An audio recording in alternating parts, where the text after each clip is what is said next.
বিসমিল্লাহির রহমানির রহিম। Learned participant, আসসালামু আলাইকুম। আমরা এখন আজকে সেশন শুরু করতে যাচ্ছি। তো শুরুতেই this is not the part of the today session, কিন্তু এটা আসলে কমন স্লাইড, প্রায় ম্যাক্সিমাম লেকচারগুলোতে এটা যাবে। সেটা হচ্ছে রিসার্চ ডিজাইন। কারণ এই ডিজাইন আমরা এপিডেমিওলজিক্যাল রিসার্চ ডিজাইন অথবা অ্যাপ্লাইড রিসার্চের যে ডিজাইন আমরা ফলো করি, এটা মোটামুটি ওয়ার্ল্ড ওয়াইড এই মডেলটাই বেশি ফলো করা হয়, বা এই ক্লাসিফিকেশানটা, যে কোয়ান্টিটেটিভ, কোয়ালিটেটিভ এবং কোয়ান্টিটেটিভের মূলত দুইটা ভাগ, অবজারভেশনাল এবং ইন্টারভেনশনাল।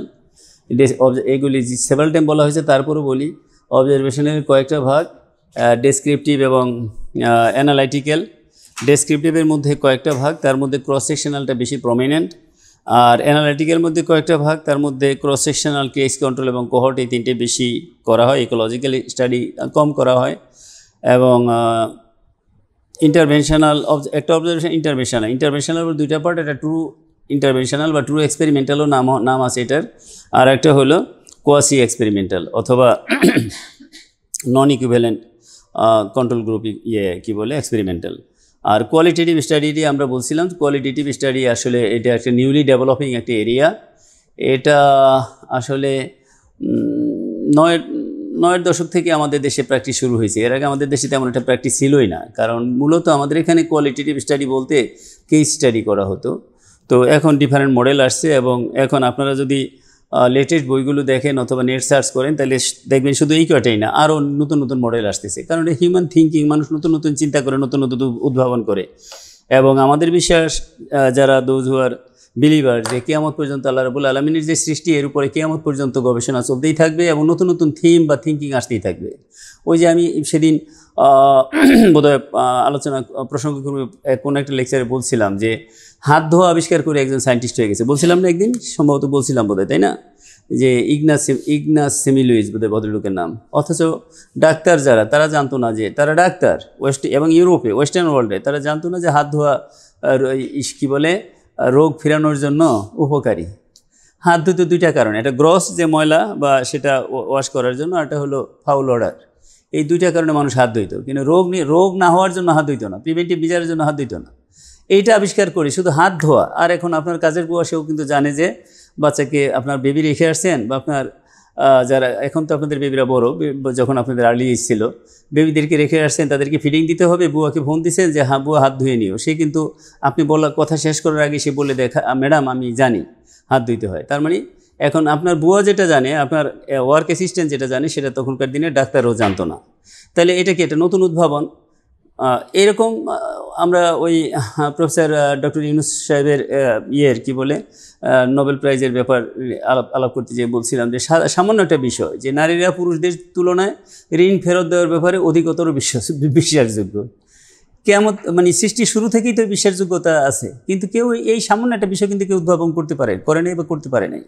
তাহলে নোবেল প্রাইজ, যাই হোক, আমরা সেই ইস্যুতে যাব না। আমরা বলছি যে নতুন নতুন যে থিমগুলো আসতেই থাকবে, আর কোয়ালিটেটিভ রিসার্চটা যেহেতু এই থিম রিলেটেড, এই জন্য এটা মানে রেগুলারলি ডেভেলপ করতেছে। কেমন?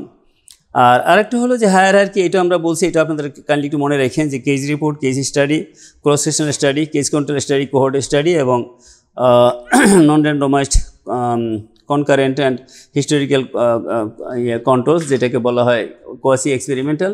আর একটি হলো এক্সপেরিমেন্টাল, যেটা আমরা আরসিটি হিসেবে জানি। সেটা হচ্ছে যে একদম ফার্স্ট বয় বা ক্যাপ্টেন অথবা চ্যাম্পিয়ন সবার উপরে। এটার বিশ্বাসযোগ্যতা, রিলায়েবিলিটি, ভ্যালিডিটি এবং এর ট্রাস্টওয়ার্দিনেস সবচেয়ে বেশি, এই জন্য এটা টপ অফ দি লিস্ট। এরপরে আমরা এই তিনটা স্লাইড সবাইকেই রিকোয়েস্ট করবো একদম মানসপটে রেগুলার রাখার জন্য, অ্যালাইভ রাখার জন্য। আর একটা হচ্ছে যে ডিরেকশন অফ দি স্টাডি, আমরা যে রিসার্চ করি আমাদের ডাইরেকশনটা কি? আমরা কি ফরওয়ার্ড লুকিং না ব্যাকওয়ার্ড লুকিং, না আমরা ইনস্ট্যান্ট লুকিং? আমরা শুধু বর্তমানে ইনস্ট্যান্ট যেটা, সেটা হচ্ছে আমাদের শুধু cross sectional study. Cross sectional study শুধু বলা হয়, এটাকে অনেকটা স্ন্যাপশট অথবা পিকচার, কি বলে এটাকে, ক্যামেরা পিকচার, এরকম বলা হয়, যে শুধু বর্তমানে কি আছে শুধু এটা দেখা হলো, ভবিষ্যৎ এবং অতীত নিয়ে এর কোনো কাজ নেই। এই ক্রস সেকশনাল স্টাডি সেটা আপনারা জানেন, আমরা আলোচনা করব দুই ধরনের। একটা হচ্ছে ডেসক্রিপটিভ, আমরা একদিন কিছুটা আলাপ করছিলাম, একটা ডেসক্রিপটিভ ক্রস সেকশন স্টাডি আর একটা অ্যানালিটিক্যাল ক্রস স্টাডি। আর ফরওয়ার্ড লুকিং যেটা, সেটা লংজিটিউডিনাল ফরওয়ার্ড ইনসিডেন্স দেখে, সেটা আমরা খুব বেশি আলোচনা হয়তো করব না। আর কোহর্ট স্টাডি লংজিটিউডিনাল বা ফরওয়ার্ড লুকিং হলো কোহর্ট, আর ব্যাকওয়ার্ড বা রেট্রোস্পেকটিভ সেটা হলো আপনার কেস কন্ট্রোল। আর ট্রু এক্সপেরিমেন্টাল সেটাও ফরওয়ার্ড, এবং কোয়াসি এক্সপেরিমেন্টাল সেটাও ফরওয়ার্ড। এখানে বলে রাখি, এখানে দেইনি ইচ্ছা করেই, যে আরও দুইটা স্টাডি ডিজাইন আছে, সেটা আমরা খুব রেগুলার মানে সাধারণত প্র্যাকটিস করা হয় না, শুধু থিওরিটিক্যাল নলেজের জন্য অথবা আন্ডারস্ট্যান্ডিংয়ের জন্য, অথবা কোথাও আপনি দেখলেন জার্নালে বা কিছুতে, আপনি যাতে একটা পাজেল না হয়ে যান যে এটা কী জিনিস, কী বুঝতে পারছি না এরকম, সেই জন্য সময় পেলে হয়তো সেটা একটু আলোচনা করব। সেটা একটা হচ্ছে নেস্টেড কেস কন্ট্রোল স্টাডি বলে এটাকে, আর একটা হলো retrospective cohort study. Cohort study তো প্রসপেক্টিভ হয়, কিন্তু কোনো কোনো বিশেষ ক্ষেত্রে এটা রেট্রোস্পেকটিভ করা যেতে পারে। আর কেস কন্ট্রোল তো আপনার হয় কি বলে রেট্রোস্পেকটিভ হয়, কিন্তু কোনো কোনো ক্ষেত্রে সে শুরু হয় অতীত থেকেই, কিন্তু সেটা যাই হোক, এটা ডিজাইনটা যখন আলোচনা করব তখন আমরা বলবো। কোনো কোনো বিশেষ ক্ষেত্রে আপনার কেস কন্ট্রোল স্টাডিটাও ফরওয়ার্ড লুকিং বা হতে পারে, কিন্তু সেই ফরওয়ার্ড মানে এখনকার থেকে ফরওয়ার্ড অনেক সময় হয় না, পিছন থেকেই ফরওয়ার্ড হয়। সেটাকে বলা হয় হইলো আপনার নেস্টেড কেস কন্ট্রোল স্টাডি। একটা হলো রেট্রোস্পেকটিভ কোহর্ট স্টাডি, আর একটা নেস্টেড কেস কন্ট্রোল স্টাডি। আর দুইটা ডিজাইন আছে, দুইটা রিগার্ডিং ডিরেকশনের দিক থেকে এই কটার বাহিরেও আরও দুইটা আছে, এটা একটু মনে রাখেন।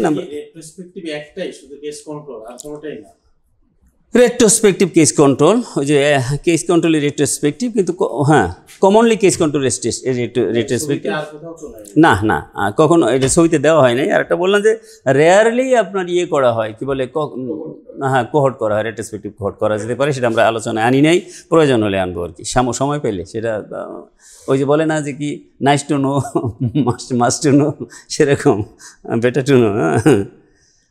আচ্ছা, এই স্লাইডটা আমরা খুব বেশি আলোচনা করব না, এটা এই স্লাইডে থেকে আমরা এখন অন্য স্লাইডে চলে যাব। সেটা হচ্ছে যে আমরা আজকে মূলত ডেসক্রিপটিভ এবং অ্যানালিটিক্যাল স্টাডি আলোচনা করার চেষ্টা করব, যতটুকু করতে পারি। খুব বেশি তাড়াহুড়া করব না, এই জন্য যে এই বিষয়গুলো মৌলিক, এবং তাড়াহুড়া করলে হয়তো তার ওয়েট লস হতে পারে, এই জন্য আর কি। যে অবজারভেশনাল স্টাডি আসলে কি, কেমন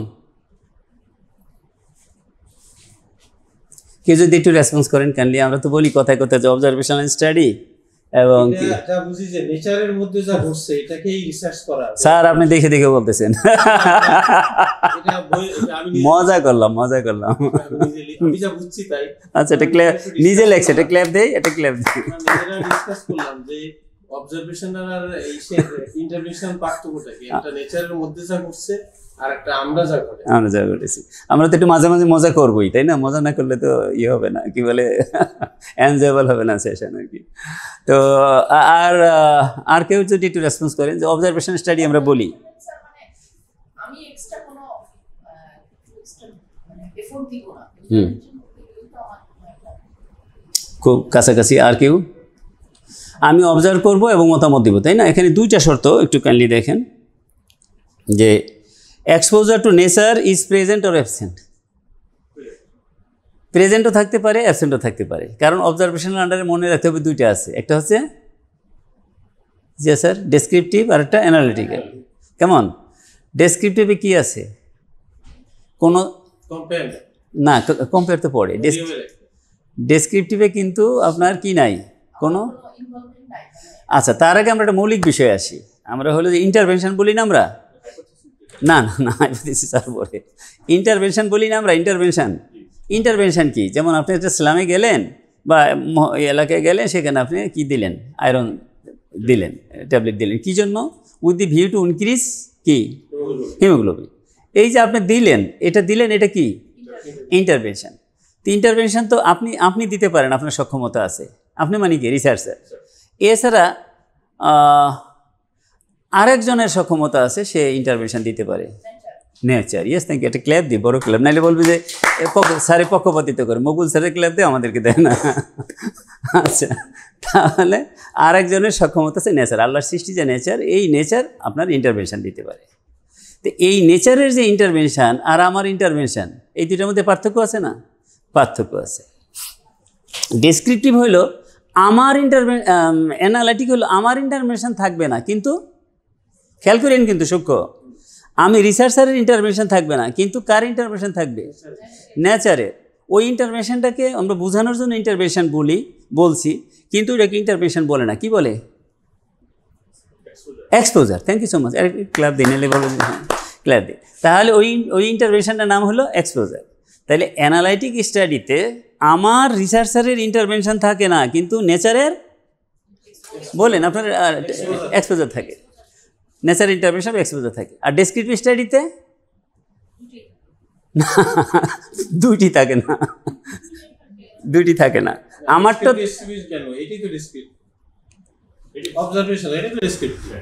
স্যার ওই মূল জিনিসটা আমরা ওখান থেকে না এই যে এখানে আবার যাই, অবজারভেশনের এখানে যাই। এই যে অবজারভেশনালের কি দুইটা ভ্যারাইটি না? Observational descriptive and analytical. আচ্ছা, অ্যানালাইটিক্যালের হলো আমার দিক থেকে কোনো কি নাই, ইন্টারভেনশন নাই, কিন্তু নেচারের ইন্টারভেনশন আছে। আর ডেসক্রিপটিভে আমার ইন্টারভেনশনও নাই, নেচারের ইন্টারভেনশনও নাই। কিন্তু কি ঠিক কিনা? এইটা আন্ডারস্ট্যান্ডিং আসছে কিনা? সবাই ওকে না করলে আমি প্রসিড করবো না। ওকে, আচ্ছা, খুব মৌলিক জিনিস তো। কিন্তু এখন অবজারভেশনের ক্ষেত্রে যদি আপনি ক্যারেক্টারাইজ করতে চান, তখন দুটাকে সাম আপ করতে হবে না? দুটাকে সাম আপ করতেই হবে কি? এইভাবে, এই যে দেখেন, আপনি দুটাকে যদি সাম আপ করেন এভাবে করতে পারেন যে exposure to nature is present or absent, but no intervention by researcher. এটা হলো অবজারভেশন। কিন্তু দুইটা বৈশিষ্ট্য কিন্তু আপনি সাম আপ করতে হবে এখানে। আবার বলি, অ্যানালাইটিক্যালে নেচারের এক্সপোজার আছে, আমরা ইন্টারভেনশন নামেই ডাকি, তাহলে বুঝতে মানে বারবার পেস লাগবে না। নেচারের ইন্টারভেনশন আছে, কিন্তু আমার রিসার্চারের ইন্টারভেনশন নাই। আর ডেসক্রিপটিভে দুইটাই নাই। এখানে দুইটাকে মিলে অবজারভেশনের যদি আপনি ক্যারেক্টারাইজ করতে যান, তাহলে কী হবে? এটাকে সাম আপ করে বলতে হবে না? সাম আপ করলে তখন কী হবে? ভাষাটা চেঞ্জ হয়ে যাবে না? ভাষাটা চেঞ্জ কী হবে? ভাষাটা চেঞ্জ হবে যে exposure to nature is present or absent. অর্থাৎ নেচারের ইন্টারভেনশন লিখলে বুঝতে সুবিধা হয়তো। Intervention of nature is present or absent, থাকতে পারে নাও থাকতে পারে। তাহলে একটাতে থাকবে আরেকটাতে থাকবে না, আমরা আগেই বললাম। But no intervention by researcher, রিসার্চারের পক্ষ থেকে কোনো ইন্টারভেনশন হবে না। এই জন্য ছবিটা দিছে এইরকম, যে যেরকম দেখবে সেরকম কি বলবে বা সেরকম সে ডেসক্রাইব করবে। এর আন্ডারে কেউ একটু চিন্তা করলে বোঝা যাবে, হয়তো উপস্থিত মুহূর্তে পুরোটা আন্ডারস্ট্যান্ড। হ্যাঁ, এখন আপনার no exposure to nature and no intervention by researcher, আমরা আসছি বলছিলাম না? Descriptive study, no exposure to nature and no intervention to by researcher. কারণ প্রকৃতির দিক থেকেও কোনো এক্সপোজার নাই। আমি এখন একটা উদাহরণ আমরা দিই এভাবে, যেহেতু অ্যাডাল্ট লার্নিং, কিন্তু অ্যাডাল্ট লার্নিং খুব সহজ আবার খুব কঠিন। কারণ অ্যাডাল্ট লার্নিংয়ে প্রি অকুপাইড থাকে ব্রেন আগের থেকে অকুপাইড হয়ে থাকে। ওই জন্য ওই প্রথম দিন মজা করে বলছিলাম না যে কোন লেকচারে যেন বায়োকেমিস্ট্রি এবং প্যাথোলজি এবং স্যাম্পল বায়োকেমিস্ট্রি, প্যাথোলজি আর মাইক্রোবায়োলজি আপনাদের মাথাটাকে পরিষ্কার করেন। এটা আমি সব জায়গায় বিএমআরসি ট্রেনিংয়ের সময় আগে এটা বলে নিই। কারণ কি, নাইলে ওনারা ওই একটা কি স্যাম্পল মনে করে, একটা স্লাইডের মানে একটা স্যাম্পল। তো হ্যাঁ, না না ওইটা বলতেছিলাম আমি, একটা পার্ট না বলছি, আর একটা পার্ট তো আছে। অ্যাডাল্ট লার্নিংয়ে অসুবিধাটা হলো যে এটা প্রিঅকুপেট থাকে ব্রেন, আর সুবিধা হলো যেহেতু তারা অ্যাডাল্ট, তারা তো অনেক কিছু জানে, তাদের এই জন্য তাদের তো মৌলিক একদম বেসিক জিনিসগুলো তো ডেসক্রাইব। বলেন। হ্যাঁ হ্যাঁ হ্যাঁ,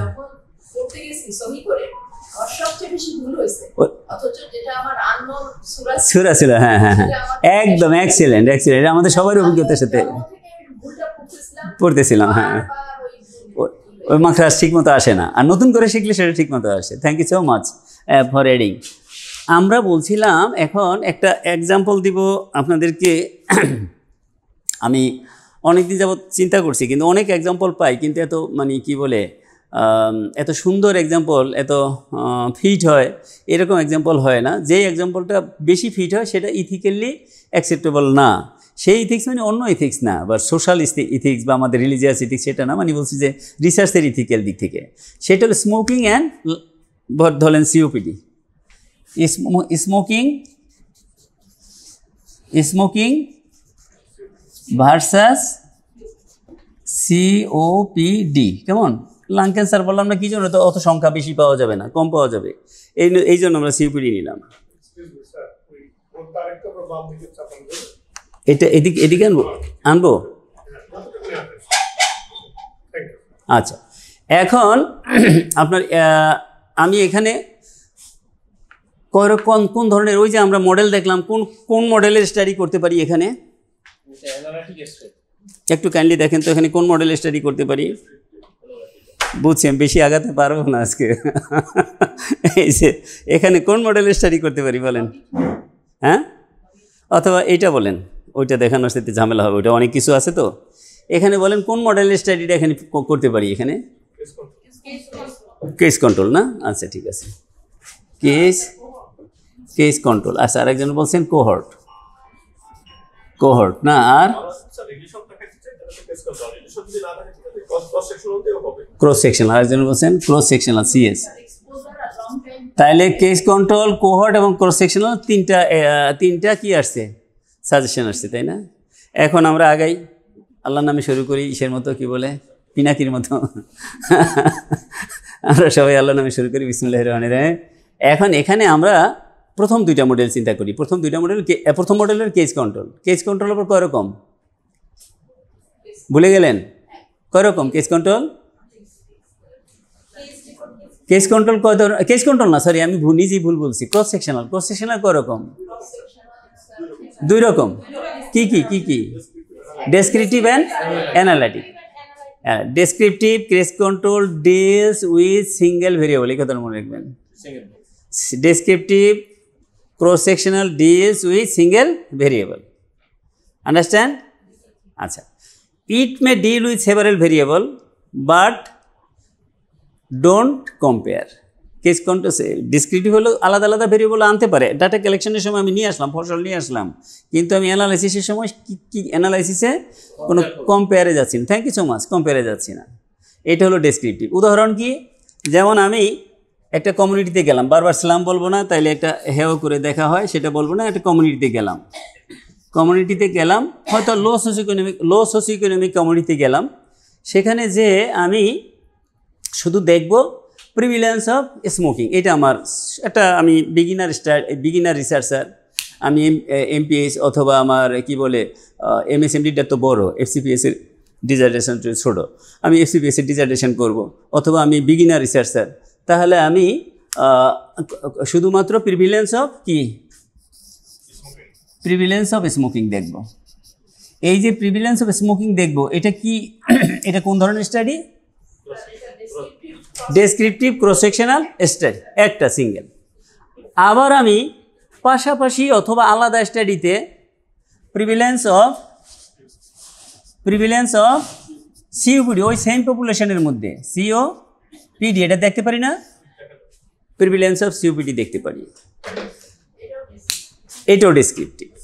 বাট এখন যদি আমি বলি যে প্রিভিলেন্স অফ কাদের মধ্যে, এই স্মোকার গ্রুপের মধ্যে সিওপিডি বেশি না কি নন স্মোকারদের মধ্যে সিওপিডি বেশি, বা কোনটার মধ্যে কি অবস্থা, এটা দেখবো আমি, দেখে আমি কম্পেয়ার করতে পারি না?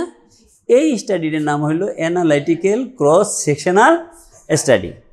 আমি এই এক্সাম্পলটা সব জায়গায় বলে নেই আগে, যে এটা ইথিক্যালি অ্যালাউ করে না। এই পার্টে করে, সামনে আসতেছি, সেই পার্ট ইথিক্যালি অ্যালাউ করবে না, কিন্তু বোঝার জন্য ইটস এ বেস্ট এক্সাম্পল। আচ্ছা, এখন আমরা এখানে একটাতে দেখতে পারতেছি শুধুমাত্র, প্রথমে বললেন যে নেচারের কোনো এক্সপোজার নাই, ডেসক্রিপটিভ ক্রস সেকশনাল। জি, এখানে এক্সপোজার নাই কেন? প্রিভিলেন্স অফ স্মোকিং যেটা, এখানে এক্সপোজার তো আছে। সে বিড়ি খায়, এটা এক্সপোজার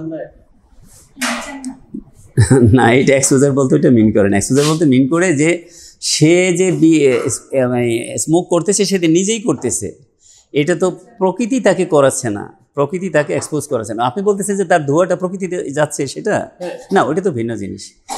আমরা তো ওই যে ওটা ওর ভিন্ন, ওটা আবার আলাদা রিসার্চ করতে হবে। হ্যাঁ, পরিবেশ দূষণের রিসার্চ করতে হবে, কেমন? তাহলে এক্সপোজার হলো যে ইন্টারভেনশন, প্রকৃতি তো এখানে থাকে কোনো ইন্টারভেনশন দিচ্ছে না, সে ওই একই জিনিসটা আমি পরে এসে আবার এই যে অ্যানালাইসিস করলাম, তখন বলছি যে নেচারের এক্সপোজার আছে, একই জিনিসই আমরা বলছি। উদাহরণ তো একই উদাহরণ। হ্যাঁ, একই উদাহরণ, একই উদাহরণ। প্রথমটাতে বললাম যে নেচারের এক্সপোজার নাই, পরেরটাতে বলছি একই উদাহরণ নেচারের এক্সপোজার আছে। বুঝে আসছে কিনা আমি দেখি, সবার বুঝে আসছে কিনা কাইন্ডলি। প্রথমটা হলো যে আমরা কি দেখব, প্রিভিলেন্স অফ স্মোকিং। আর একটা দেখতে পারি প্রিভিলেন্স অফ সিওপিডি। প্রিভিলেন্স মানে কি, কতজন 100-র মধ্যে, বা পার্সেন্টেজ করলে 100, 1000 অথবা 1 লাখও করতে পারি। ডিনোমিনেটর অ্যান্ড নিউমারেটর কি থাকবে, স্মোকার। আমি 100 জনকে নিলাম, ডেটা নিলাম, 100 জনের মধ্যে স্মোকার বাই পপুলেশন, কেমন? পপুলেশন। হ্যাঁ, আমি দেখলাম যে 40 ডিভাইডেড বাই 100 ইন্টু আবার কি 100 না নাকি? হ্যাঁ, 100-এর মধ্যে যদি করি, 100-এর মধ্যে করলে 40%, তাই না? 40%, তাহলে আমি 40% স্মোকার পাইলাম। আবার সিওপিডি যদি করি, এরকম যদি করি, তাহলে দেখা গেল হয়তো সিওপিডি, এটাকে দেখা গেল 10 সিওপিডি, এটা হয়তো দেখা গেল 10/100। তাইলে আবার যদি 100 মাল্টিপ্লাই করি, তাহলে সমান 10%। তাহলে এই দুইটা আলাদা করলাম, তাই না? এখন আমি দেখতে পারি যে স্মোকার গ্রুপের মধ্যে কত পার্সেন্টের সিওপিডি, আর নন স্মোকার গ্রুপের মধ্যে কত পার্সেন্ট সিওপিডি। তাহলে আমি কি করতেছি, দুইটা ভেরিয়েবলের মধ্যে কি করতেছি, কম্পেয়ার করতেছি। এখন আপনি আসেন, আউটকামটা কি পেতেছি। কিন্তু আগে আমাদের পাঠ্যক্রমে শিখিয়েছেন নেচারের কোনো ইয়ে নাই, কিন্তু আমি কিন্তু এখন বুঝি না। কিছু জিনিস প্রসিড করলে বুঝবেন ইনশাল্লাহ। সাথে প্রত্যেকটা লাইন বাই লাইন বুঝতে গেলে আমরা কিন্তু অনেকেই বুঝবো না, কেমন? এই জন্য একটু প্রসিড করলে, in the middle, in the end. আবার কিছু জিনিস এমনও থেকে যাবে যে এই লেকচারে ক্লিয়ার হবে না, আগামী লেকচারে ক্লিয়ার হবে। হ্যাঁ, লাইন বাই লাইন ক্লিয়ার আসলে করতে গেলে প্রসিড করতে পারবো না, কেমন? আচ্ছা, তাহলে স্মোকিং, আমরা ডেসক্রিপটিভ স্টাডিতে আউটকামটা কি পেলাম? ডেসক্রিপটিভ স্মোকিংয়ে যদি ধরি, কেমন? ডেসক্রিপটিভ আউটকামটা কি পাচ্ছি আমি? Prevalence of smoking. Thank you, prevalence of smoking. এটা হলো কিসে? Descriptive cross sectional. এটাতে পাইলাম prevalence of smoking, prevalence of smoking. আচ্ছা, আর এইটাকে যদি অ্যানালাইটিক্যাল ক্রস সেকশনাল করি, কাছাকাছি চলে আসছেন Zia sir. Analytical cross sectional করলে এখন কি পাবো? আরেকটু কাছাকাছি। হ্যাঁ, একটু ল্যাঙ্গুয়েজে, একটু রিফাইন ল্যাঙ্গুয়েজে নিয়ে আসেন। Difference of prevalence. হ্যাঁ, আপনি কি কিন্তু বলতে পারছেন না যে স্মোকিংয়ের কারণে সিওপিডি হয়েছে, এটা বলার কোনো সুযোগ আছে? সুযোগ নাই। আপনি কি পাচ্ছেন? এটাকে বলে ডিফারেন্স অফ প্রিভিলেন্স। আপনি difference of prevalence among the smoker and non smoker group. তাইলে আমরা ক্রস সেকশনাল অ্যানালিটিক্যাল গ্রুপে যেই জিনিসটা পাই, সেটা হলো difference of prevalence among the exposed and non exposed group. Difference of prevalence among the exposed and non exposed group. বুঝে আসছে কিনা? 100-এ বুঝ না আসলে আমি স্লাইড থেকে মুভ করবো না, সরবো না। হ্যাঁ জামাই, একটু দেরি হয়ে গেছে। আচ্ছা, difference of prevalence among the exposed and non exposed group, understand? এখন আমরা একটু যে এটা নিয়ে একটা কোহর্ট স্টাডি করবো। তাহলে কি করবো? হ্যাঁ, না ম্যাডাম, এখন আমরা ওই যে আগে বলছি, আমরা আমাদের প্রফেসর মকবুল সাহেবকে কি বলছি যে আমরা একটু প্রসিড করলে আস্তে আস্তে অনেক জিনিস ক্লিয়ার হয়ে যাবে, কেমন? হ্যাঁ, ইয়েস, দুইটা গ্রুপ নিতে হবে, একটা এক্সপোজড, একটা নন এক্সপোজড। মানে কি এক গ্রুপ স্মোকিং করে না, expose to hmm, expose to which, expose to smoking. এই স্মোকিং নেচারের মধ্যে এক্সপোজ করলো, এটা আবার ডিফারেন্ট স্টাডির বিষয়। কিন্তু একটা এই যে এখানে একটা বিষয় আপনার উদাহরণ দিয়ে বলি, এটা ডিপেন্ডেন্ট এবং ইন্ডিপেন্ডেন্ট ভেরিয়েবল আমরা বলি না, সবসময় তো সে ডিপেন্ডেন্ট না, কখনো সে ডিপেন্ডেন্ট আর কখনো সে ইন্ডিপেন্ডেন্ট, এটা হতে পারে না? হতে পারে তো। Age and height and age and weight সাধারণত কম ওজনেরও বেশি ওয়েট হইতে, কম বয়সেও বেশি ওয়েট হতে পারে। ইউজুয়ালি এইজ কি ডিপেন্ডেন্ট না ইন্ডিপেন্ডেন্ট? ইন্ডিপেন্ডেন্ট, ওয়েটটা ডিপেন্ডেন্ট, তাই না? আবার মনে করেন কিছু বলছেন কি? আচ্ছা, এখন এইজ আবার কারো কাছেই হইতে পারে না, ডিপেন্ডেন্ট হতে পারে না। কার কাছে হতে পারে দেখেন তো? বয়সের সাথে রোগ ব্যাধি বাড়ে। এইজের উদাহরণ এখানে ফিট হবে না। সাপের একটা এক্সাম্পল দাও তো, যে ইনকাম সেক্সের কাছে হতে পারে না, যে জেন্ডারের সাথে, হ্যাঁ জেন্ডারের সাথে, যে মেলদের এই এজে হার্ট অ্যাটাকটা হয়, ওটা তো ভিন্ন বিষয়। আমরা বলি হাইটের সাথে কি হয়? ওয়েট হয় না? তা হাইট বেশি হলে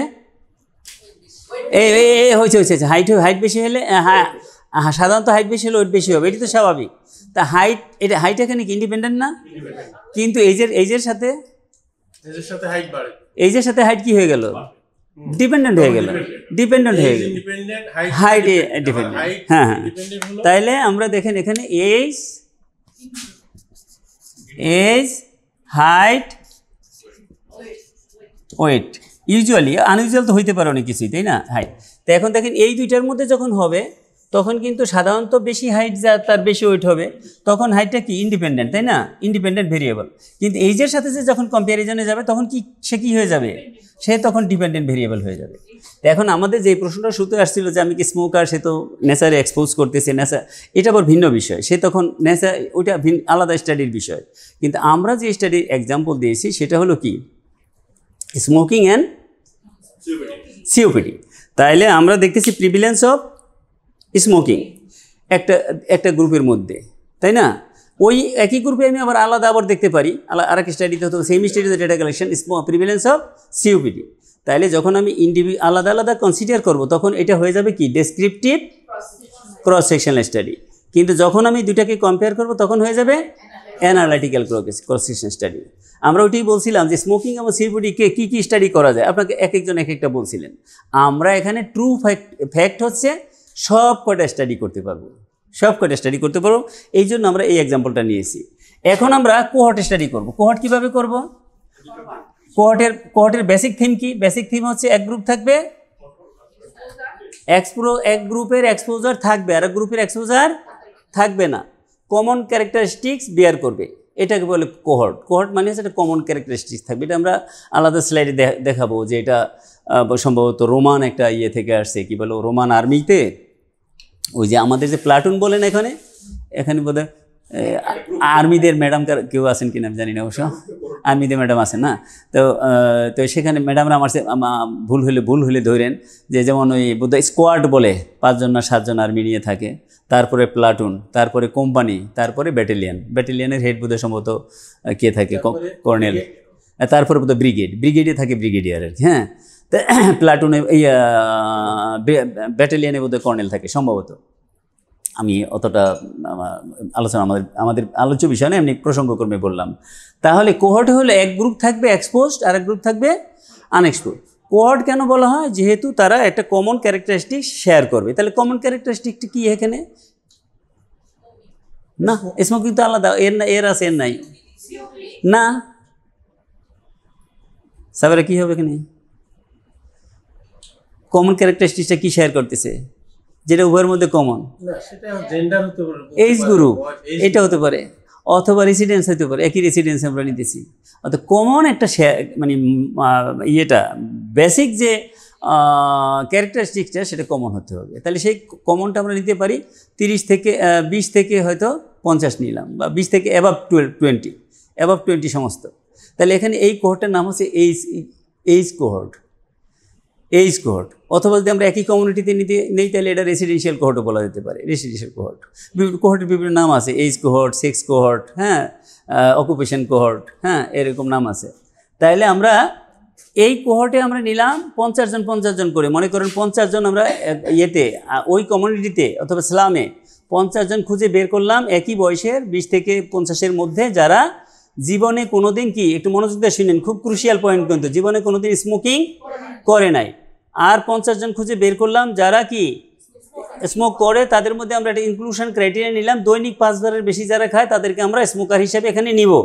একটা খেলে নিব না, কারণ কম খাইলে তার তো ডেন্সিটি কম হবে, তখন তো তার সিওপিডি হওয়ার প্রবাবিলিটি কম থাকবে, তাকে আমরা কম নিব। এটাকে নিতে রিসার্চের ভাষাটাকে কি বলে, কি ক্রাইটেরিয়া বলে? Inclusion criteria. ইনক্লুশন ক্রাইটেরিয়া, হ্যাঁ জি ম্যাডাম, ইনক্লুশন ক্রাইটেরিয়া। তা আমরা ইনক্লুশন ক্রাইটেরিয়া 50 জনকে নিলাম যারা স্মোক করে, দৈনিক 5 বারের বেশি বা 5 শলার বেশি সিগারেট বা বিড়ি খায়, তাদেরকে নিলাম। আর 50 জন নিলাম যারা জীবনে কোনোদিন স্মোক করে নাই, একটা মানে কখনই করে নাই, বা 2-1 বার টান দিলে সেটাকে আমরা কাউন্টের মধ্যে নিব না। এখন 2 গ্রুপকেই একেবারে ওয়াচ করতে হবে, তার কাছে ক্লোজ কন্ট্যাক্টে যেতে হবে, তাদেরকে কাউন্সেলিং করতে হবে। যারা স্মোকিং করছে এতদিন তাদেরকে বলতে হবে, ভাই তুমি দয়া করিয়া, আগে বলছি আনইথিক্যাল, এটা শুধুমাত্র বোঝানোর জন্য, রিসার্চ বোঝানোর জন্য, ব্রেন থেকে আবার আমাকে আবার ব্লেম দেন না যে ভাই তুমি এটা দয়া করে, এই যে আসমা ম্যাডাম কী বলছেন, কন্টিনিউ, এটা ক্ল্যাপ দিই আমরা, এটা ক্ল্যাপ, হ্যাঁ, দয়া করে কন্টিনিউ করবা আমার রিসার্চের স্বার্থে। ভাই তুমি দয়া করে আগে যেইভাবে খাইতা সেইভাবেই খাবা, কমাবা না। তোমাকে ডাক্তার হয়তো বলবে স্বার্থে তুমি ছাইরো, 1 বছর পরে ছাইরো, আমি 1 বছরের কোহর্ট 1 বছর পরে ছাইরো,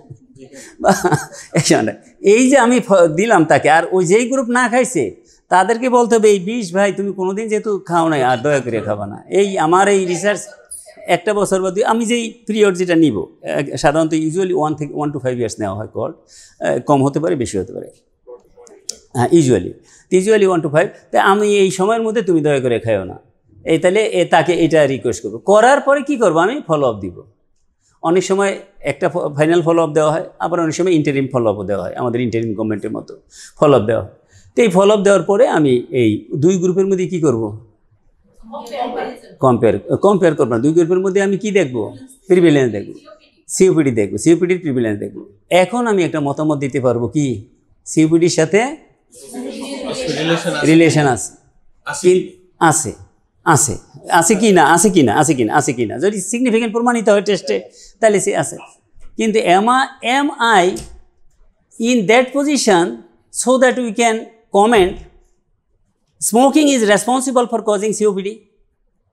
খেয়াল করেন কিন্তু am I অথবা are we, আমরা যদি সবাই মিলে করছি, are we in that position, আমরা কি ওই পজিশনে এখনও আছি, so that we can comment, আমরা কমেন্ট পাস করতে পারি যে that smoking causes COPD, smoking is COPD ঘটাইছে, সম্পর্ক আছে, এটা আমরা রিলেশন আছে আমরা প্রমাণ করতে পারলাম। কিন্তু এটা কি করা যাবে, করা যাবে না, রিলেশনশিপ আছে এটা বলা যাবে। এই জন্য cohort and case control study can declare relationship but can not declare causation. মৌলিক জিনিসগুলো বুঝে দিতে হবে। কজেশন কে বলতে পারে? আসতেছি তো, আমরা যাবো তো সেখানে, আমরা আসতেছি সেখানে। হ্যাঁ ও না, ওইটা তো আপনি অ্যানালিসিস করার সময় কি বলে কনফাউন্ডিং ফ্যাক্টরগুলো আপনি ইয়ে করবেন, ডিজলভ করবেন, সেটা সিস্টেম আছে আর কি। কেমন ওটা আমরা SPSS-এর ক্লাস যদি সামনে ইনশাল্লাহ করি তখন আমরা দেখাই দিব যে কনফাউন্ডিং ফ্যাক্টরগুলোকে এই বক্সের মধ্যে নিয়ে আসলে এটা নিউট্রালাইজ হয়ে যাবে। আচ্ছা, তো যেটা বলছিলাম আমরা, এখন এই পর্যন্ত ক্লিয়ার কিনা বলেন? একটু জোরে বলতে হবে, নাহলে তো আমি তৃপ্তি পাবো না। এই পর্যন্ত ক্লিয়ার যে তাহলে এতটুকু আমরা আবার রিপিট করি। প্রিভিলেন্স স্টাডিতে আমরা কি দেখি, ডেসক্রিপটিভ প্রিভিলেন্স স্টাডিতে দেখতে পারি only prevalence of A variable, of a defined variable অথবা সিলেক্টেড ভেরিয়েবল। আমরা যেই ভেরিয়েবলটার উপর স্টাডি করতে চাই, সাধারণত টার্গেট ভেরিয়েবল বলে এটাকে, আমরা যেই ভেরিয়েবলটার উপর স্টাডি করতে চাই টার্গেট ভেরিয়েবল, সেটার কি দেখতে পারি, প্রিভিলেন্স দেখতে পারি। কিসে দেখতে পারি, ডেসক্রিপটিভ ক্রস সেকশনাল স্টাডিতে। অ্যানালিটিক্যাল ক্রস সেকশনাল স্টাডিতে কি দেখতে পারি, difference of prevalence among the exposed group and non-exposed group, এটা দেখতে পারি কিসে, analytical study, analytical cross sectional study. আর কোহর্ট স্টাডি সেটাও একটা অ্যানালিটিক স্টাডি, কিন্তু সেটার পাওয়ার আর একটু বেশি। আমরা ওই যে র্যাঙ্কিংয়ে দেখছি যে এই যে র্যাঙ্কিং আছে, পাওয়ার আর একটু বেশি। কোহর্টের সাথে কেস কন্ট্রোলের সাথে ক্রস সেকশনের সাথে কেস কন্ট্রোলের থেকে কি কোহর্টের। না তাহলে ওইটার পাওয়ার বেশি কেন? এটা কি প্রসপেক্টিভ স্টাডি হয় ইউজুয়ালি এই জন্য কোহর্টটা? না, পাওয়ার বেশি হলো যে আমরা তো এখন মতামত দিতে পারতেছি যে কোহর্ট কি করতে পারে। যে আচ্ছা, কিছু কিছু আপনাদের মধ্যে ক্রস করালে ভালো হয় আর কি, যে আপনাদের কারো যদি একটু ক্ল্যারিফিকেশন কম থাকে, যে ভালো ক্ল্যারিফাই হয়েছে তিনি আবার একটু ক্ল্যারিফাই করে দিন, তাইলে আমার উপর লোডটা কম পড়বে আর কি। বলো, যে বলো। হ্যাঁ,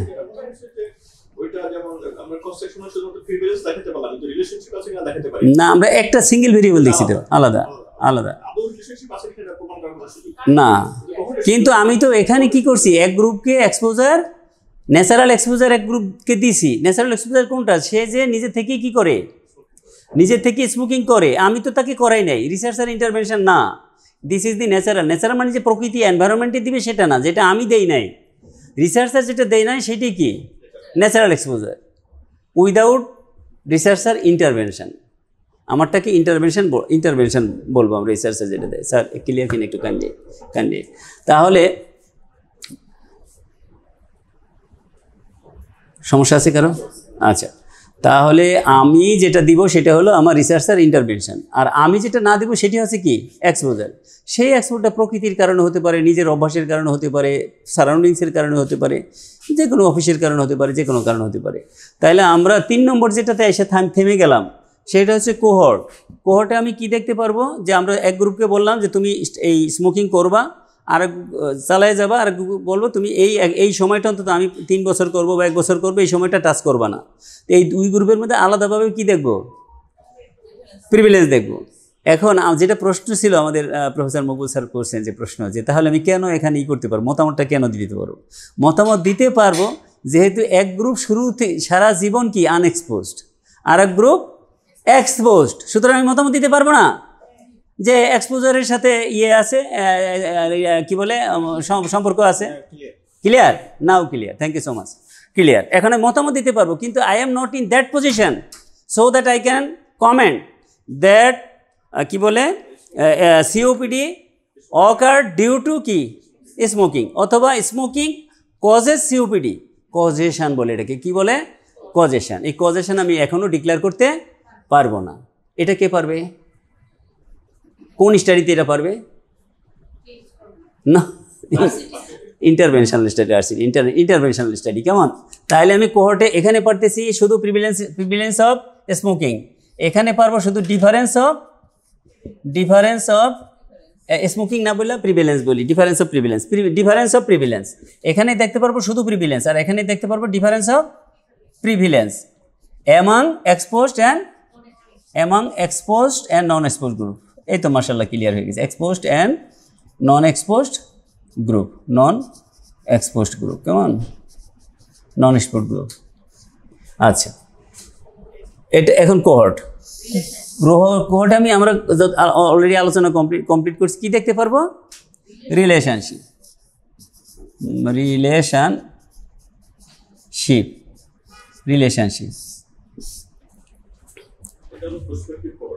হ্যাঁ, প্রসপেক্টিভ কোহর্ট যখন বলবো তখন প্রসপেক্টিভ বলা দরকার নেই, কারণ কোহর্ট ইউজুয়ালি যদি আপনি কখনো রেট্রোস্পেক্টিভ কোহর্ট করেন তখন সেখানে বললে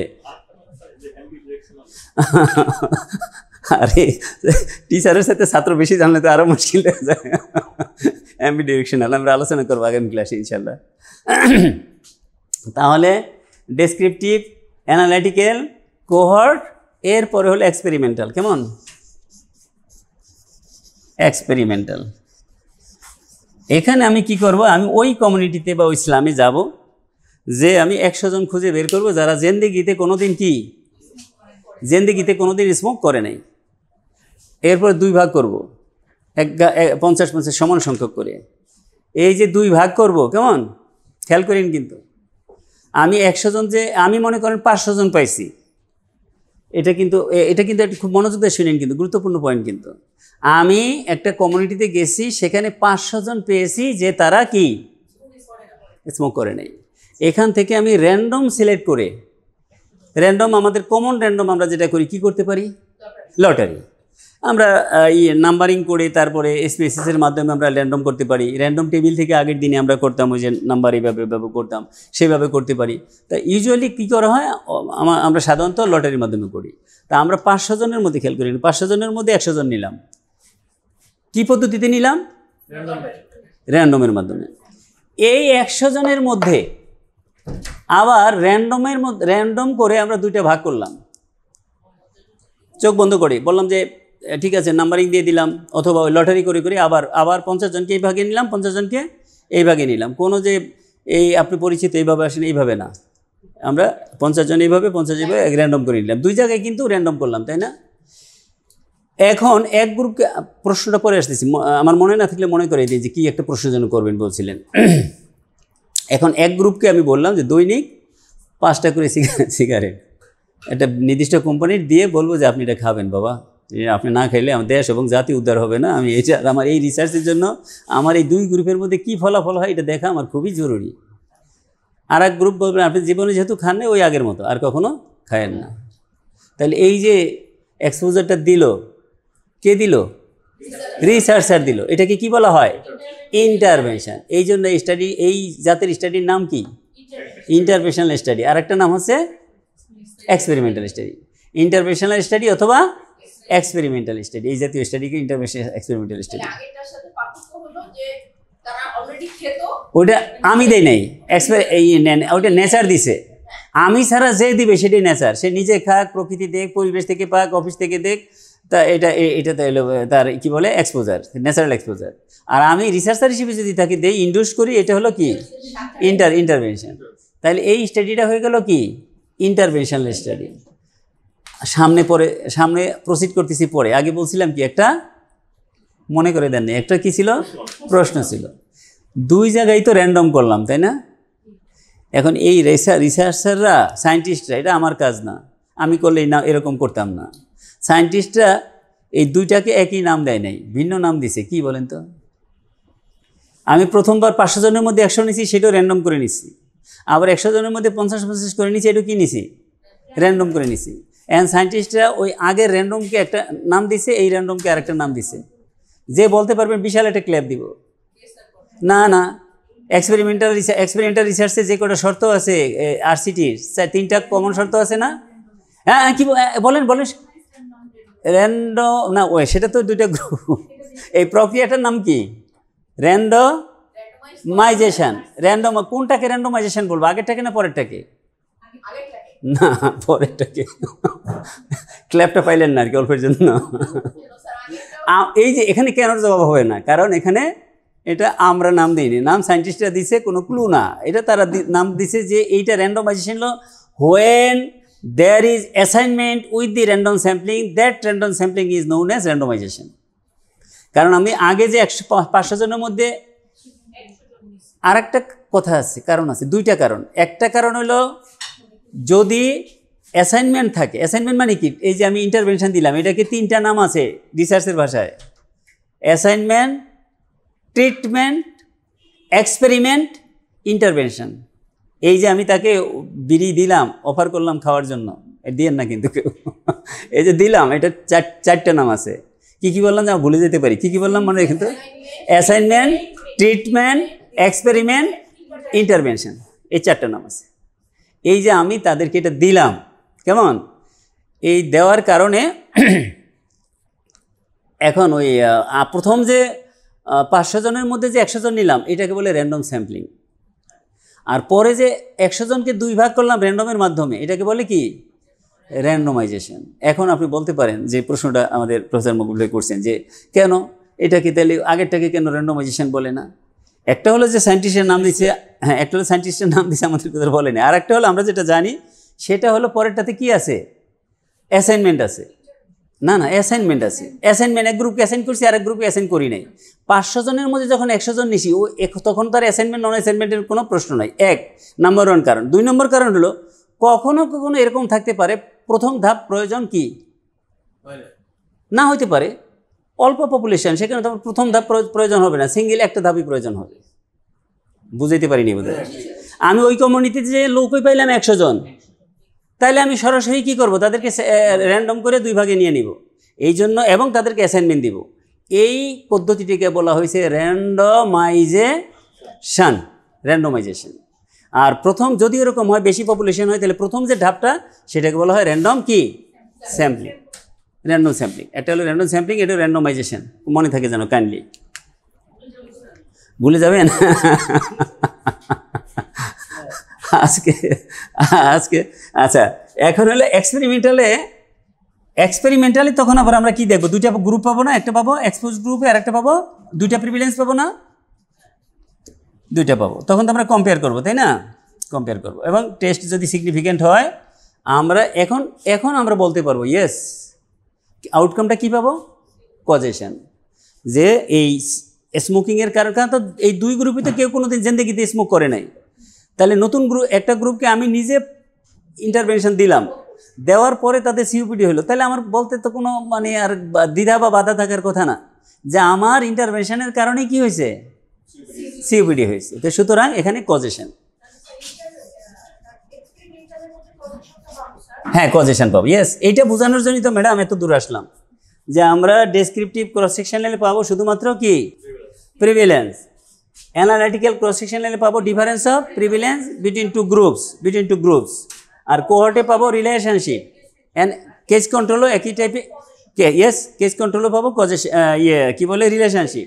বাট এক্সপেরিমেন্টালে পাবো আমরা কি কজেশন। এক্সপেরিমেন্টালের পাওয়ার এই জন্য তো বেশি, only experimental study can say us about the causation of the কি causation of the outcome যে হয়েছে সেটার কজেশনটা বলতে পারবে শুধুমাত্র এইটার কারণেই এইটা হয়েছে, এইটাই এটা ঘটাইছে, এইটা বলতে পারবে শুধুমাত্র কে, ইন্টারভেনশনাল স্টাডি বা এক্সপেরিমেন্টাল স্টাডি। কেমন? আল্লাহ আল্লাহ।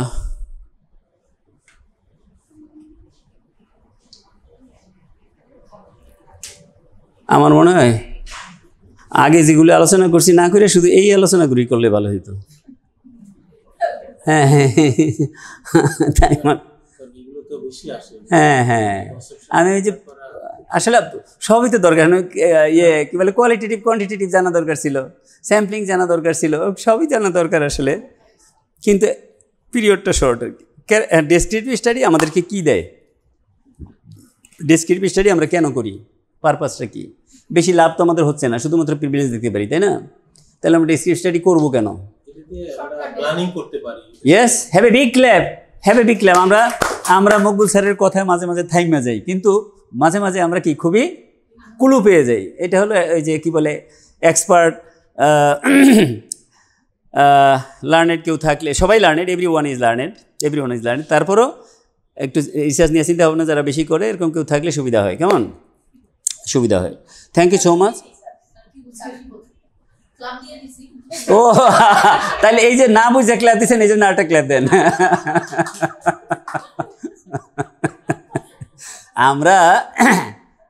আমরা ডেসক্রিপটিভ স্টাডির মাধ্যমে আমরা সিচুয়েশনটা জানতে পারি, সিচুয়েশন অ্যানালাইসিস। আর সিচুয়েশন যদি আমি অ্যানালাইসিস করতে পারি যে আমার বর্তমানে অবস্থাটা কি, আমার ডায়রিয়ার প্রিভিলেন্স কেমন, আমার ম্যালেরিয়ার প্রিভিলেন্স কেমন, আমি স্বাস্থ্যমন্ত্রী মনে করেন, এবং আমি বড় এবং স্যারে ছোট, সে মনে করেন সচিব, আমি মন্ত্রী। এখন মনে করেন আমরা এখন আমার কি করতে হবে না, ফান্ড অ্যালোকেশন করতে হবে না, আমি কোন সেক্টরে ফান্ড বেশি অ্যালোকেট করব, কোন সেক্টরে কম করব, কোনটার জন্য অ্যাওয়ারনেস বিল্ড আপ ট্রেনিং বেশি করব। এই যে ডিসিশনগুলো, প্ল্যানিংগুলো, এই প্ল্যানিং নেওয়ার ক্ষেত্রে কে হেল্প করে? এই ডেসক্রিপটিভ স্টাডি, ডেসক্রিপটিভ শর্টকাট। আরও যখন হায়ারে যাব তখন আমরা করব। হ্যাঁ, মূলত আমরা ডেসক্রিপটিভ স্টাডি, এখানে দেখেন লাইন বাই লাইন পড়লে একটু বেশি ভালো হবে। Descriptive research tells us about the pattern of disease in relation to person, place and কি time. Person, place and time. আচ্ছা, ডিম আগে না মুরগি আগে? হ্যাঁ, কন্ট্রোভার্সি না? ডিম আগে না মুরগি আগে? রিসার্চে কিন্তু এরকম বিষয় থাকে। এখন এই যে আপনারা প্রশ্ন, অনেক সময় হাউজেই প্রশ্ন আসে যে স্যার আমি তাহলে ডেসক্রিপটিভ স্টাডিতে পাওয়ার কম, আমার এটা করা দরকার কি, অ্যানালিটিক স্টাডিতে পাওয়ার একটু বেশি, আমি তো এটি করতে পারি, হ্যাঁ, বা কোহর্ট আর একটু পাওয়ার বেশি, আমি কোহর্ট করতে পারি। এক একটার ফাংশন এক এক রকম কাজে আমাদের লাগে, কেমন? হ্যাঁ, টাইম। আচ্ছা, ডিম আগে না মুরগি আগে? এটা হলো যে আমরা ক্রস সেকশনাল স্টাডি তো আমরা একটা কম্পারিজন করি না? কম্পারিজন কী দেখি? Difference of prevalence. আর কোহর্ট আর কেস কন্ট্রোলে কী দেখি? রিলেশনশিপ দেখি, তাই না? আচ্ছা, এখন কথা হচ্ছে যে আমরা এক্সপেরিমেন্টালটা পড়ে এই যে এর মধ্যে পাওয়ার কোনটার বেশি? কোহর্টের। কেস কন্ট্রোলের না তো? তাহলে ক্রস সেকশনালের থেকে কেস কন্ট্রোলের পাওয়ার আরেকটু বেশি, কেস কন্ট্রোলের থেকে কোহর্টের পাওয়ার আরেকটু বেশি। এইটার কারণ হলো আমরা আজকে শুধুমাত্র একটু টাচ দিব, ডিটেল ডিসকাশনটা আগামী সেশনে করব। সেটা হলো মুরগি আগে না ডিম আগে, এইটা সমাধানটা এই কোহর্ট স্টাডি ছাড়া করতে পারে না। যেমন আমরা যে উদাহরণটা দিছিলাম ইসের জন্য, বোঝানো স্যাম্পল সাইজ না কি বোঝানোর জন্য, যেমন বোটল ফিডিং এবং ডায়রিয়া, আপনার মনে আছে কি না? কাজ করে দেখাইছিলাম সেখানে। তো বোটল ফিডিং এবং ডায়রিয়ার মধ্যে আমরা কিন্তু ক্রস সেকশনাল স্টাডি করলে কি পাই? একটা সম্পর্ক পাই না? সম্পর্ক পাই তো। আমরা যেই টেস্টটা আপনাদেরকে দেখাইছিলাম সেটা কিন্তু কি ছিল? ক্রস সেকশনাল স্টাডি ছিল, সেটা কিন্তু কোহর্ট ছিল না, ক্রস সেকশন ছিল। আমার যতটুকু মনে আছে অল্প পিরিয়ডের ভিতরে 77% কত পার্সেন্ট ছিল হলো যারা বোটল ফিড, তাদের মধ্যে ডায়রিয়া, আর 55 বা কত পার্সেন্ট ছিল যারা বোটল ফিড না করে তাদের মধ্যে ডায়রিয়া। তো এটা আমরা কি করছিলাম? ক্রস সেকশনাল স্টাডি করছিলাম। তাহলে ক্রস সেকশনাল স্টাডি আমাদেরকে দেখায় যে একটা এক্সপোজারের সাথে আউটকামের কি আছে? রিলেশন আছে। খুবই মজার একটা বিষয় আছে এখানে। বোটল ফিডিংয়ের কারণে ডায়রিয়া হয়েছে না ডায়রিয়ার কারণে বোটল ফিডিং বাড়ছে? হ্যাঁ, স্মোকিংয়ের কারণে সিওপিডি হয়েছে না সিওপিডির কারণে স্মোকিং বাড়ছে। অর্থাৎ কোনটার কারণে কোনটা হয়েছে এটা কিন্তু আমাদেরকে এই ক্রস সেকশনাল স্টাডি বলে দিতে পারে না। হ্যাঁ, বলে দিতে পারে না। এখন এখানে এই এক্সাম্পলের সাথে ক্লিনিক্যাল এক্সাম্পল তো আমি ভালো দিতে পারবো না। ধরেন সে একটা ফিভার, কোনো একটা ফিভার, ধরেন ভাইরাল ফিভারের কারণে মনে করেন আপনার একটা কোনো কাউন্ট বেড়ে গেছে, একটা যে কোনো ব্লাড কাউন্ট, স্যার একটা ব্লাড কাউন্ট বলতে পারেন, ফিভারে বেড়ে যায়, লিউকোসাইট বেড়ে গেছে।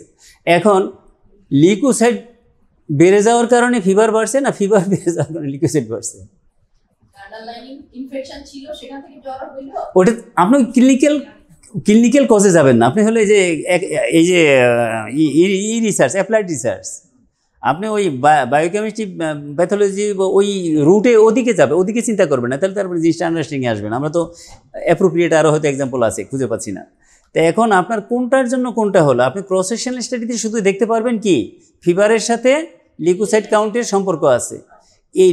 এই কাউন্টার কারণে ফিভার বাড়ছে না ফিভার বাড়ার কারণে কাউন্ট বাড়ছে, এটা কিন্তু আমাদের ক্রস সেকশনাল স্টাডি বলে দিতে পারবে না। This is the inherent weakness of কি ক্রস সেকশনাল স্টাডি। এবং এই এক্সপোজার এবং আউটকামের মধ্যে কোনটা আগে হয়েছে, কোনটার কারণে কোনটা হয়েছে, এই জন্য কাই স্কোয়ার টেস্টের এটা হচ্ছে ইনহিয়ারেন্ট উইকনেস। স্টুডেন্ট তো জানে না, সে তো কাই স্কোয়ার টেস্ট পজিটিভ হয়েছে, সে খুব মুডে আছে এবং সুপারভাইজারকে শেষে বলতেছে স্যার আমার তো ভালো টেস্ট পজিটিভ। হ্যাঁ, তো সুপারভাইজার যখন বলে ঠিক আছে ভালো, তোমার টেস্টও পজিটিভ, কিন্তু কোনটার কারণে কোনটা হয়েছে পারে না। কারণ তখন কি করতে হবে, তখন আমাকে হায়ার ভার্সনে যেতে হবে। এটা থেকে হায়ার ভার্সন কি কেস কন্ট্রোল থেকে হায়ার ভার্সন কি কোহর্ট। এটা আমরা শুধু থটটা দিয়ে রাখলাম, এটা আমরা পরের সেশনে আলোচনা করব ইনশাল্লাহ।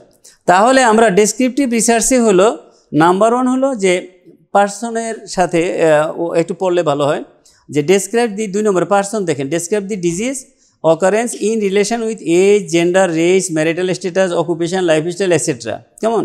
যেমন ফুড হ্যাবিট, লাইফস্টাইলের মধ্যে food habit, practice of hygiene, exercise, medication, এর সাথে পার্সনের সাথে এই ডিজিজগুলোর ভেরিয়েশনটা কেমন হয়, পার্সনের এইজের সাথে ডিজিজের ভেরিয়েশন কেমন হয়, জেন্ডারের সাথে ডিজিজের ভেরিয়েশন কেমন হয়, এই জিনিসগুলো আমাদেরকে কে দেখে? ডেসক্রিপটিভ স্টাডি দেখে। এখানে কোনো কম্প্যারিজনের বিষয় থাকে না। তারপরে প্লেসের সাথে, যে কান্ট্রি টু কান্ট্রি, কোভিডের সময় ছিল না আমরা ওই যে ক্লিক করতাম, ওই যে কী বলে না ড্যাশবোর্ড ছিল না কোভিডের সময়, এখন তো উঠে গেছে না, কোভিডের ড্যাশবোর্ড ক্লিক করে দেখা যেত যে আর্জেন্টিনাতে এখন কত আজকে মানে নতুন কেস কত, প্রিভিলেন্স কত, এগুলো দেখা যেত। আমাদের দেশে কত এবং টোটাল সারা ওয়ার্ল্ডের গ্লোবাল সামারি কত সেটা দেখা যেত। এটা এই প্লেসের সাথে ওই সম্পর্কটা এসে দেখায়, কি বলে আমার ডেসক্রিপটিভ স্টাডি দেখায়। আর হলো টাইমের সাথে যে ট্রেন্ড অফ ডিজিজ আমরা দেখি না, যে আগে এটা কয়েকটা বোধহয় আছে স্লাইড, সরি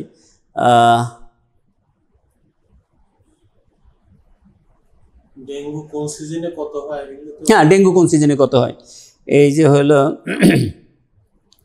এই যে cause of death of children and adolescent, হ্যাঁ যে এই একটা পার্টিকুলার এজ গ্রুপে কজ অফ ডেথ কী, এটা আমাদের ডেসক্রিপটিভ স্টাডি, এটা কিন্তু আমার অ্যানালিটিক স্টাডি না। তারপরে আপনার যেমন ইউটেরাইন ফাইব্রয়েড, আমাদের সালমা লাবরিনের area, uterine fibroid in different age group, এটা আমি জানতাম না, এখানে যে জানলাম এটা আসলে কি ঠিক কিনা, যে এই যে 20 থেকে 24 আবার 50 থেকে 54 এই দুইটা এজে আইসা কমে যায়, আমি তো জানি না। হ্যাঁ এটা একটি মিরাকেল একটা কিন্তু মানে এক্সপিরিয়েন্স আসলে। হ্যাঁ হ্যাঁ হ্যাঁ মিডিল এজে ইয়েটা অনেক বেশি। আমি তো দেখে আমি ভাবলাম যে ভুল আছে কিনা আল্লাহ জানে, আমি আবার এটা শো করতে যাই কোন ঝামেলায় পড়ি। হ্যাঁ পরে কুমুদিনী মেডিকেল কলেজের প্রফেসর একটা মেয়ে ছিল ইয়েতে, বললো যে না স্যার এটি রিয়েলিটি, তো তখন আমি সাহস পেলাম আর কি। তাই ইউটেরাইন ফাইব্রয়েডের যে ডিস্ট্রিবিউশনটা দেখানো হয়েছে যে বিভিন্ন এইজের সাথে, এটা দেখানোর অর্থ হলো যে এই জিনিসগুলো আমরা এই ডেসক্রিপটিভ স্টাডি আমাদেরকে প্রোভাইড করে। তারপরে মনে করেন যে number of HIV cases by years in Virginia state of USA, যে 2000 সাল থেকে মনে করেন 2020 সাল পর্যন্ত আমাদের এখানে আমরা দেখতে পারি যে প্রিভিলেন্স অফ কি বলে ডায়রিয়া, মনে করেন বিগত 20 বছরের আমরা ডায়রিয়া দেখলাম, তাইলে দেখা যাবে যে বেশি ছিল, কম ছিল, আবার বাড়ছে, এরকম একটা, এটাকে কি বলে, কি ডিজিজের কি বলে এটাকে প্যাটার্ন, এটাকে প্যাটার্নটা পর ডিটেলস আর কি। এই যে শুধু যে লাইনটা দিই এটাকে কি বলে, ট্রেন্ড, কে বলছিলেন যেন, ট্রেন্ড, এটাকে ট্রেন্ড বলে।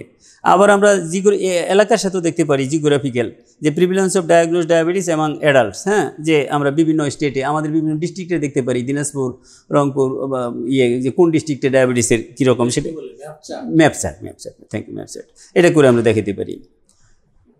আচ্ছা আমরা এখন যেটা ওইটা আমরা একটু সংক্ষেপে দেখানোর চেষ্টা করব। কেস রিপোর্ট আসলে হচ্ছে যে আমরা বেশি কথা এই জন্য বলবো না, যেমন কেস রিপোর্ট এবং কেস সিরিজ, কেমন সংক্ষিপ্তভাবে এতটুকু বলি যে কেস খেয়াল করেন কিন্তু খুব ইম্পর্টেন্ট, যেহেতু বলছেন খুব ইম্পর্টেন্ট পয়েন্ট। কেস রিপোর্টের case ideally from the research point of view বা methodological point of view should be rarest one, most rare অথবা rarest, but cases of case series will be rare cases, most rare and rare. আপনি যখন single case present করবেন সেটা সাধারণত rare case present করা ঠিক না। এখানেও আবার আমার ভুল হলে সালমা লাবরিন ধরেন, এটা হলো গাইনির একটা এক্সাম্পল, এটাও আমাকে উপহার দিছে এসে ওই কুমুদিনীর প্রফেসর, গাইনির প্রফেসর, নামটা ভুলে গেছি,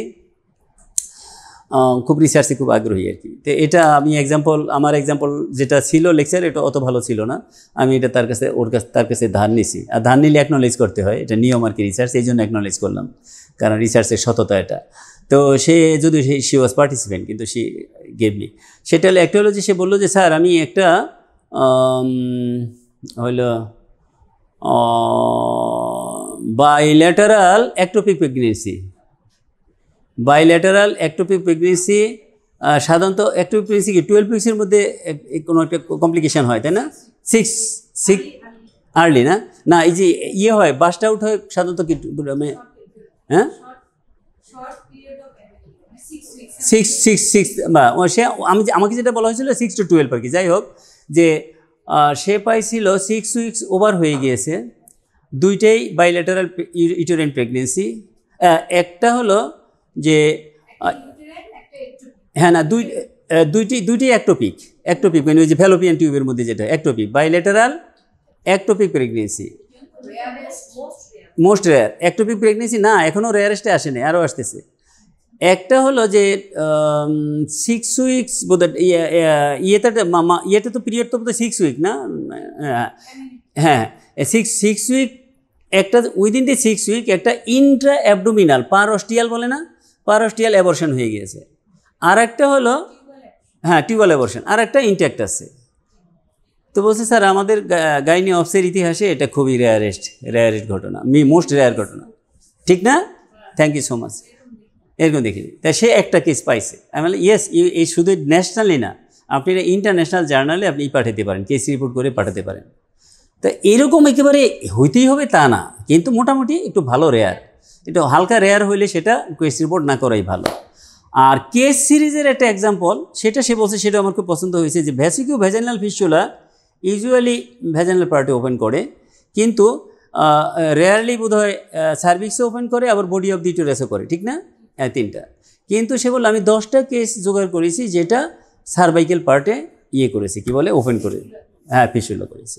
তো সার্ভাইকেল পার্টে যেহেতু করছে, এটা rare case. Yes, you can prepare a case series with this cases.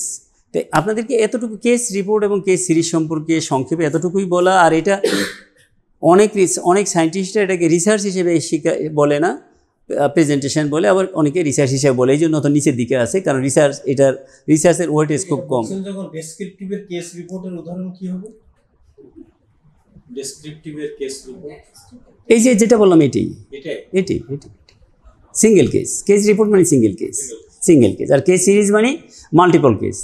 R multiple কেসের প্রেজেন্টেশনের 2টা নিয়ম আছে। এই যে ম্যাডাম, মাল্টিপল কেস প্রেজেন্টেশনের 2টা নিয়ম আছে। এই যে যদি কেস সিরিজ হয়, এটা একটু জেনে নেন। আমরা আগেই বলছি কেস সিরিজ, কেস রিপোর্ট, এগুলো আমরা ডিটেলস ডিসকাশন করব না, সংক্ষেপে করব। 2টা পদ্ধতি আছে। একটা হলো কেস বাই কেস, প্রত্যেকটা কেস, যেমন রহিমা বেগম, কারণ আত্মীয়ের নাম থাকলে মাফ করবেন, না আমাদের মা, চাচি, খালার নাম থাকতে পারে, মাফ করবেন, যে রহিমা বেগম, এই রহিমা খাতুনকে যে আপনি পাইছেন তারটা বর্ণনা করলেন। আবার হ্যাঁ, আমেনা বেগম, তাকে পাইলেন, তারটা বর্ণনা করলেন। এই কেস বাই কেস। আর একটা হতে পারে কেস সিরিজ, অনেক সময় বেশি কেস নিয়েও কিন্তু হয়, 25-30 এরকম যদি হয়, তাহলে আপনি টেবিল করতে পারেন, কমন ক্যারেক্টারিস্টিক্স দিয়ে আপনি টেবিল করে কেস বাই কেস আলাদা করলেন না, তখন ভেরিয়েবল ওয়াইজ, ক্যারেক্টারিস্টিক ওয়াইজ, তো 2ভাবে ডিস্ট্রিবিউট করা যায়। একটা করা যায় কেস বাই কেস, আর একটা করা যায় বাই ভেরিয়েবল অথবা বাই ক্যারেক্টারিস্টিক্স। ওকে, এই 2ভাবে করা যেতে পারে। স্যার, কেস রিপোর্টের ইম্পর্টেন্স কোন জায়গায়? এটা হলো যে একটা নিউ ডিজিজ আসছে। হ্যাঁ, থ্যাংক ইউ, মোস্ট ইম্পর্টেন্ট। এটা কেস রিপোর্টের মাধ্যমে আসে। হ্যাঁ, করোনাটাও এই কেস রিপোর্টের মাধ্যমেই ফার্স্ট আসছে। হ্যাঁ, পরে একটু আরো রিসার্চে গেছে, but introduction to research field আমরা একটা বড় ধরনের একটা ক্ল্যাপ দিই, বড় ধরনের, যেটা আমি কি বলে মিস করেছি বলতে, যে অনেক সময় থাকে না যে কথা আসে, পয়েন্ট মিস হয়, যে রেয়ারেস্ট তো একটা মোস্ট রেয়ার, তার সাথে অথবা তার আগে যে পয়েন্টটা আসবে, এটা সাধারণত ম্যাক্সিমাম ক্ষেত্রে, কিন্তু এটা সাধারণত এই জন্য আমরা বলি না যে সবসময় তার নিউ ডিজিজ থাকে না, কিন্তু নিউ ডিজিজ না থাকলে তো আমাদেরকে কেস রিপোর্ট করতে হয়। এই জন্য আমরা এটা আসলে ক্রাইটেরিয়ার দিক থেকে 1 নম্বরে আসার কথা, কিন্তু আমরা প্রেজেন্ট করার সময় 1 নম্বরে বলি না, 2 নম্বর অথবা 3 নম্বরে বলি, কারণ এটা তো সবসময় হবে না, কোনো জেনারেশন একটা নিউ ডিজিজ নাও পেতে পারে, এই জন্য আর কি। Thank you so much. তবু অ্যাড করার জন্য প্রফেসর জিয়াকে অনেক ধন্যবাদ, থ্যাংক ইউ সো মাচ। আচ্ছা, আর হলো কি বলছিলাম, ভুলে গেলাম।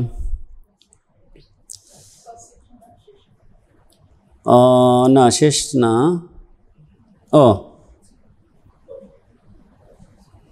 এটা দেখানোর জন্য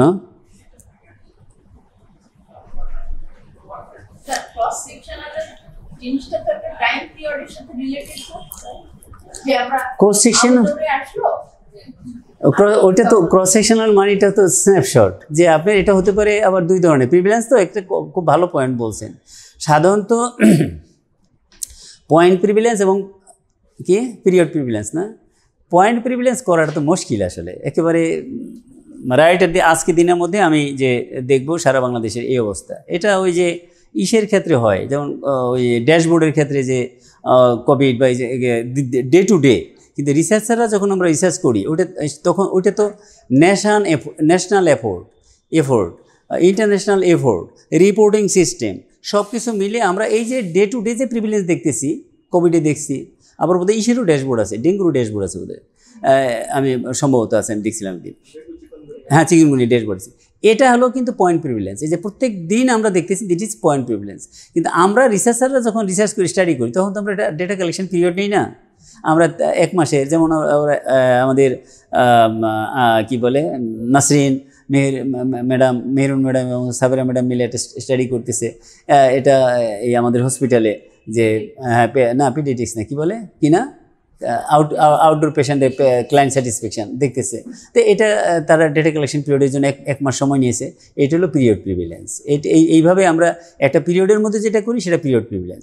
পয়েন্ট প্রিভিলেন্স আসলে থিওরিটিক্যালি আছে, কিন্তু আসলে রিসার্চার এটা করতে পারে কম ক্ষেত্রে। এটা সাধারণত অর্গানাইজেশনাল এফোর্ট, যদি WHO অথবা কান্ট্রি এফোর্ট যদি হয়, যেটা এক্সাম্পল আমরা দিলাম যে একদম আজকে দিনে কত প্রিভিলেন্স, সারা দেশেরগুলো রিপোর্টিং হচ্ছে এবং এই রিপোর্টিংয়ের মাধ্যমে বোঝা যাচ্ছে যে আজকের টোটাল প্রিভিলেন্সটা কত হলো, তো আজকের জন্য ইনসিডেন্স কত।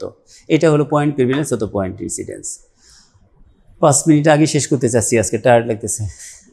অন্যদিন 15 মিনিট বেশি কন্টিনিউ করি, আজকে করতে চাচ্ছি না। আপনাদের প্রশ্ন থাকলে জি। তাহলে ওই যে রিসার্চটা পেশেন্ট স্যাটিসফ্যাকশন, এটা কি কোয়ালিটেটিভ রিসার্চ? খুব ভালো জায়গায় ম্যাডাম, এটা তোমরা উত্তর দিবা স্যারকে, বলো এটা কোয়ালিটেটিভ না কোয়ান্টিটেটিভ? এটা আমাদের এটা হলো mixed method study. Mixed method. Quantitative পার্টটা আমরা মেইনলি গুরুত্ব দিব এখানে, কারণ সেটা আমরা কিসের মাধ্যমে করব? PSQ 18 মানে আমরা মেজারিং স্কেলের মাধ্যমে করব। স্কেলের মাধ্যমে যখনই আমরা স্কেলের মাধ্যমে করব তখন কোয়ালিটেটিভ ভেরিয়েবলকে, সেদিন ওই দিন বলছিলাম কিন্তু, কোয়ালিটেটিভ ভেরিয়েবলকে যখন কোয়ান্টিটি নিয়ে আসি তখন এটা কি হয়ে যায়? এটা কোয়ান্টিটেটিভ স্টাডি হয়ে যায়। আর আমরা একটা দুর্বল